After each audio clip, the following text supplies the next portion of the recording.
This is my basketball court. I don't want to see any double dribble. I don't want to see any 3-second violations. Bobby Knight! Welcome to MsMojo, and today we're counting down our picks for the top 10 times Ron Swanson was a savage on Parks and Rec. You, beanbag, come with me. I'm an eggplant.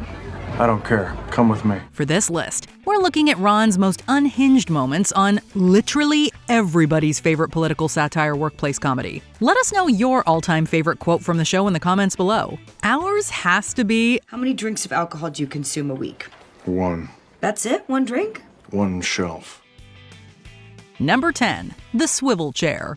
It's generally known that Ron dislikes the government, and thus the job he's working at. More on that later. Every so often, we get to see this played out in the series. He has April defer his meetings, cherishes his automatic closing doors, and generally ignores any and all complaints, citizen-made or otherwise. The Human Resources Department requires that I be available once a month to discuss workplace disputes with my employees. When Chris began making changes around the department in Season 3, he installed Ron's worst nightmare, a wall-less round desk right out in the open. What about my office and its many walls? It made it pretty difficult for the director to avoid fraternizing with people. But he's Ron, so you know he still tried his darndest. Excuse me. There's a sign at Ramsett Park that says do not drink the sprinkler water, so I made sun tea with it and now I have an infection. Sir? Number 9, you're on with Ron. Even when Ron is out of his element, he still manages to put his own spin on whatever it is cruel fate would have him do. I'm here to tell you about a black tie gala fundraiser for Pawnee Commons happening tonight. All proceeds will go toward building a park. It will be enjoyable. This episode sees him on Pawnee Today, promoting the gala the Parks and Rec crew are hosting to fund Leslie's Pawnee Commons project. Luckily, the host, Joan Calamezzo, is suffering from a bad hangover, or from allergies, and Ron gets the airtime to himself. Grapes of Wrath, chocolate chip ice cream, and Johnny Cash. Don't trust big banks or small banks. Banks are Ponzi schemes run by morons. He drops some great little Ron nuggets of wisdom all wrapped up in classic Swanson savagery. Just make sure you don't ask him about celebrity gossip. Hey Joan, settle a bet for me. Who's the sexiest couple in history? Arpats and K-Stew or Bieber?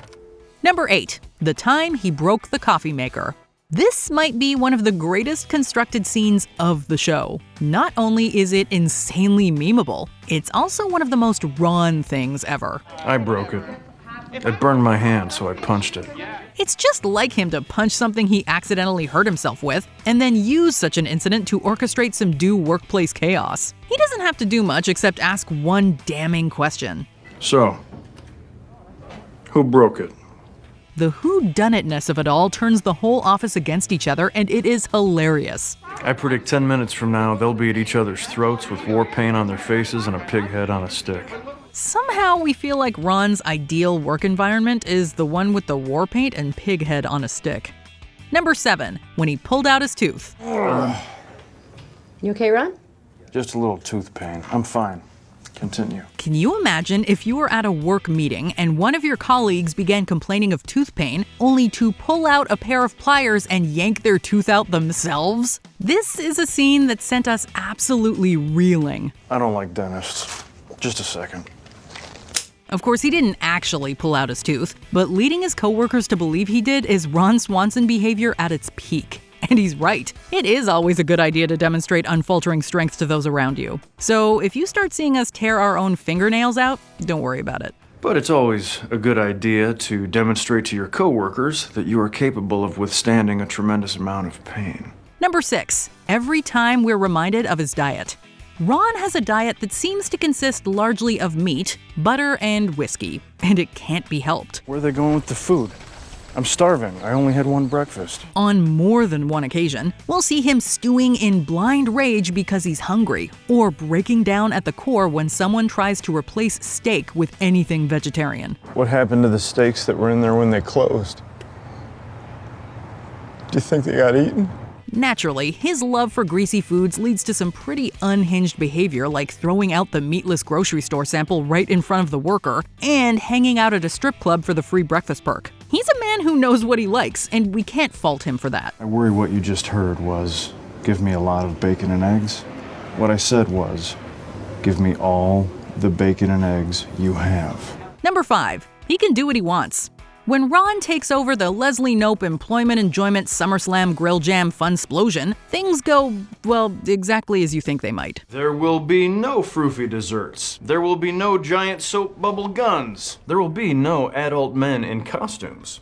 And most of all, there will be no vegetables. He insists on being in charge of the food, which means, again, exactly what you think it might. He brings a live pig to the event, hilariously named Tom, by the way, and while this might be seen as a fun opportunity for children to meet livestock, it is very much not that. This is your dinner. His name is Tom.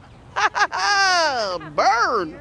Seriously? No, I understand that it's hilarious. When the park ranger steps in, Ron reassures him that he has a permit for the task at hand. The permit in question? Yep, sounds about right. Not to worry. I have a permit. This just says I can do what I want. I am the director of... Number 4. Whenever he made it clear that he did not care. So many iconic one-liners come from how blatantly candid Ron is at all times. The less I know about other people's affairs, the happier I am. I'm not interested in caring about people. He says what he means, and he means what he says. And honestly, we respect that. What's even more hysterical, though, is how many times he goes out of his way to let people know he doesn't care. I don't want to seem overdramatic, but I don't really care what happens here. He'll call others by the wrong name on purpose, if he even learns their name at all, and makes it a point to mind his own business whenever he can. If we had $1 for every time Ron said he didn't care. What's happening now? Is the nurse upset? I don't care. Number 3. When he punched Jeremy Jam. Okay, so Councilman Jeremy Jam is objectively the worst. No one wants a park here. Parks are stupid. And no, we're not making that reference yet. Give us a few minutes. When Jam takes things way too far and crashes Leslie and Ben's wedding, Ron steps up to the plate. The Parks and Recreation director is generally pretty sour as it is, and it's certainly not difficult to get on his bad side. But Jam hits a special kind of nerve, and Ron decides enough is enough. It's your wedding day. I'll handle this. Here comes the bride. Time to go, sir. While we're not condoning physical violence, boy, was it ever satisfying watching him let Jam have it. To be fair, Ron doesn't initiate anything, and he does give him a warning, so we give this one a pass. Oh, if I do what again? What? Kick your ass? Is that what you like? You want me to just pound it? Number 2. Anytime he bashes the government. I've created this office as a symbol of how I feel about government. Ron makes his political ideologies very known, part of which includes his disdain for the government. If you've seen the show, you know this is exactly why he has the job he does, to keep things running as inefficiently as possible. He works hard to be a menace to the big guns, and has many plans to overthrow such a system in place. Some are simple, like take down traffic lights and eliminate the post office. The bigger ones will be tougher, like bring all of this crumbling to the ground. He once ate 40% of a 9-year-old's lunch to demonstrate how taxes work, which is not only ridiculously chaotic, but also more than likely just because he was hungry. Hey, he can multitask, all right? I work hard to make sure my department is as small and ineffective as possible. Before we unveil our top pick, here are some honorable mentions. When his woodshop had 28 violations. Bye-bye building codes. Ron, none of this is up to code. Sure it is. It's up to the Swanson Code. The strongly worded letters.